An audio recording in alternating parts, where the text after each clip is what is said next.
સદગુરુ મહંત શ્રી ઇંગ્લિશમાં પણ બહુ સરસ હે એક થોડીક ઝલક ઓલું કહેવાય ને કે મહાસાગરને માપવામાં મોજા એની ઊંડાઈ ન કહી શકાય. અમારા ધનસુખનાથ બાપુ તો મહાસાગર છે. ખોબે ખોબે ના આપો દર્દ અમને, અમે ગમણવ સમુદ્ર લઈને બેઠા છીએ.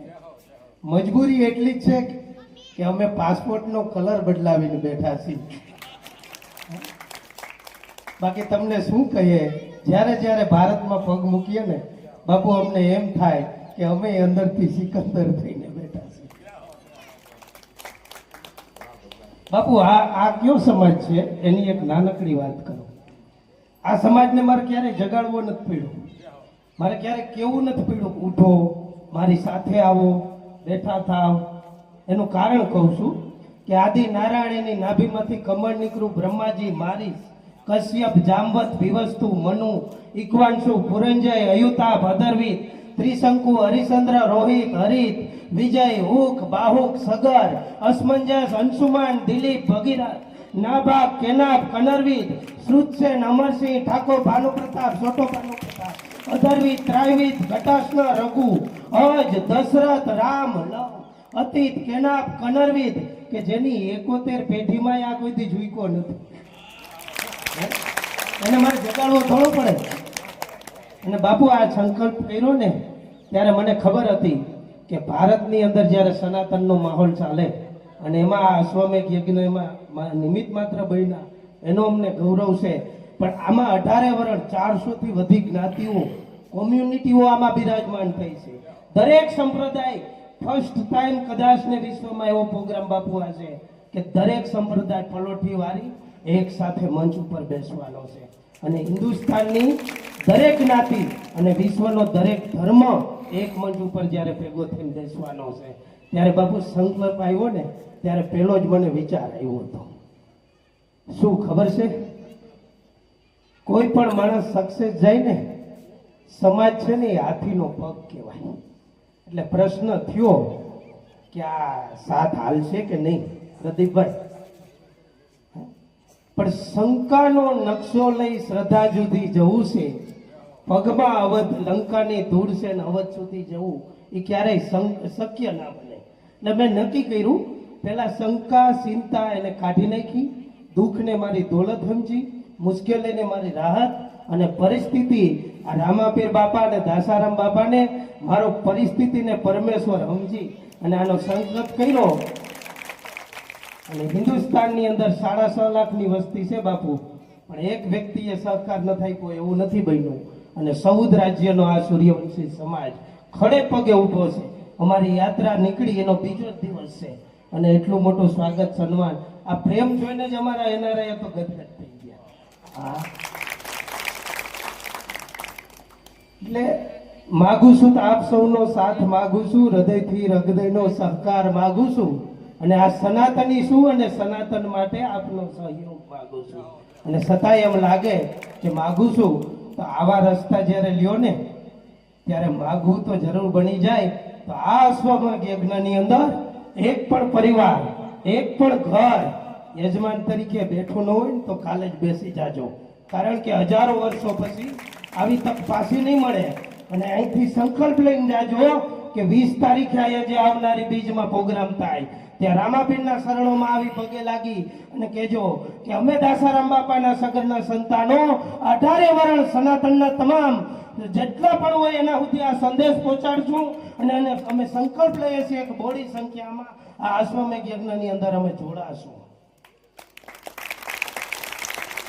હવે 3 વખત આપણે રામાપીર બાપાની જે બોલી, કારણ કે વડાલીની અંદર પણ ઘણો બધો સમૂહમાં રાહ જોઈ રહ્યા છે અને અમે આમાં અહીંયા પણ થોડાક લેટ પહોંચ્યા.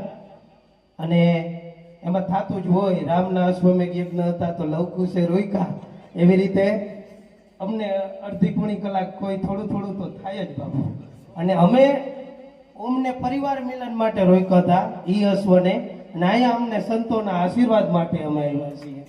એટલે ધનસુખનાથ બાપુ પાસેથી આશીર્વાદ માગું છું અને અપેક્ષા સાથે આપ સૌને 3 વખત હું જે બોલાવીશ 2 હાથ ઊંચા કરી અને જે બોલજો એટલે અહીંયા જે નથી પહોંચ્યા, આજુબાજુનું શક્તિનગર હોય, હળવદ હોય કે આખું ઝાલાવાડ હોય, ત્યાં સુધી નાદ ગુંદવો જોઈએ કે આ વિપુલભાઈ ને ધનસુખભાઈ ને બધાએ મહેનત કરી અને આ સમાજ સ્વાગત માટે ધનસુખનાથ બાપુના આશીર્વાદથી અહીં નિમિતભાઈના માટે 3 વખત જે બોલાવી અને આપણે આ અહીં હસ્તું કરીએ. અમને રજા આપો તો આગળ અમારી આપણી આ રથયાત્રાને આગળ વધારીએ.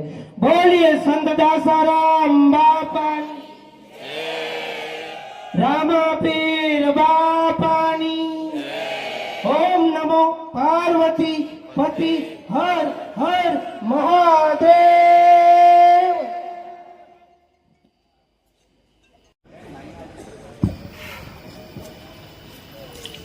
ધનસુખ મહારાજનું સન્માન થઈ રહ્યું છે.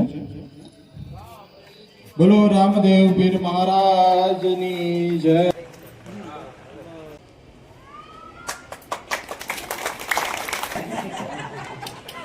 આ બાજુ આવી જાવ ને દાદા, બેટા આ બાજુ આવી જાવ.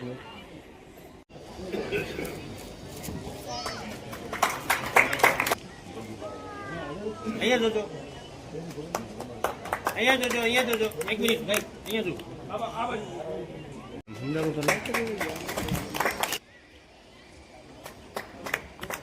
અવનીબેન આહિર,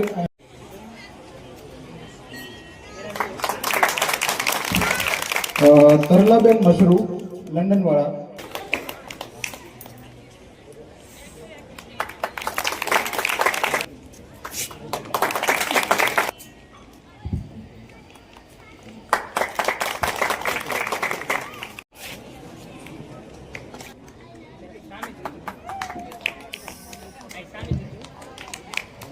કંચનબેનને વિનંતી કરું કંચનબેન સ્ટેજ ઉપર આવે.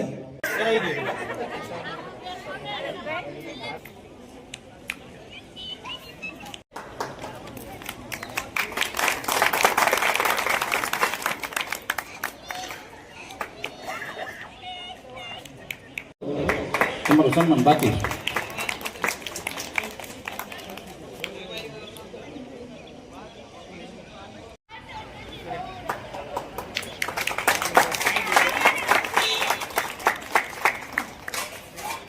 છે. આ બાજુ કરાઈ.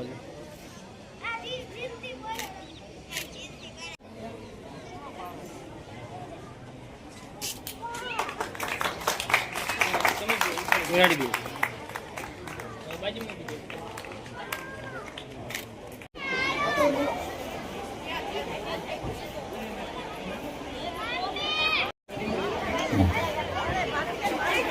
સરસ મજાનો આપણો પ્રોગ્રામ થઈ ગયો. બોલો દાસારામ બાપાની. બધા હાથ ઊંચા કરીને જય બોલાવજો. બોલો શ્રી ભગીરથ દાદાની. બોલો શ્રી રામાપીર ભગવાનની. ઓમ નમઃ પાર્વતી પતે હર હર મહાદેવ.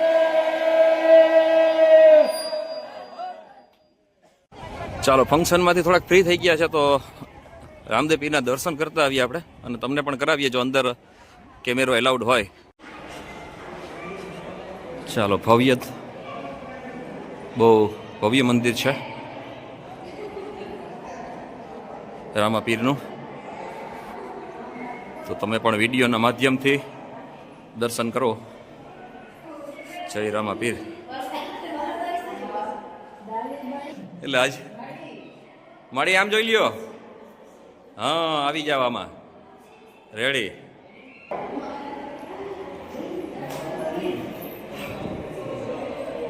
ખુશી.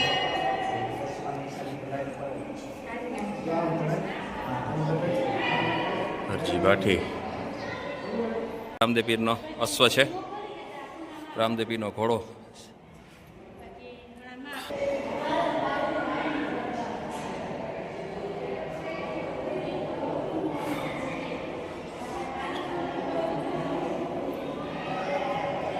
સામે કંઈક ગુફા જેવું બનેલું છે, પણ હવે આપણી પાસે ટાઈમ નથી, નકર તમને એનું પણ બતાવત. ના, હવે ચાલો, 4 જેવો સમય થઈ ગયો. હા, 4 વાગ્યા છે અને હવે અમારી યાત્રા અહીંથી આગળના ડેસ્ટિનેશન ઉપર નીકળે છે. તો અમારું આગળનું ડેસ્ટિનેશન વડાલી છે. તો હવે ત્યાં જવા માટે રવાના થયા છે. તો બધા એક એક કરીને બસમાં બેસી જાય એટલે અમારી બસો અહીંથી રવાના થાય હળવદથી. અને હાલો જો હવે આ ભાઈ અમારા કાચ સાફ કરે છે. જોજો હમણાં તમે એનો એક નજારો તમને બતાવું. જોઈ લ્યો, કાચ સાફ થઈ ગયો. જોઈ લ્યો, આ જો. બાકી આવો કોઈ દી તમે નજારો જોયો હોય છે? કાચ સાફ કરતા કરતા સીધા રામ રામ થઈ શકે એવા. જો ડાયરેક્ટ ડીએસપી.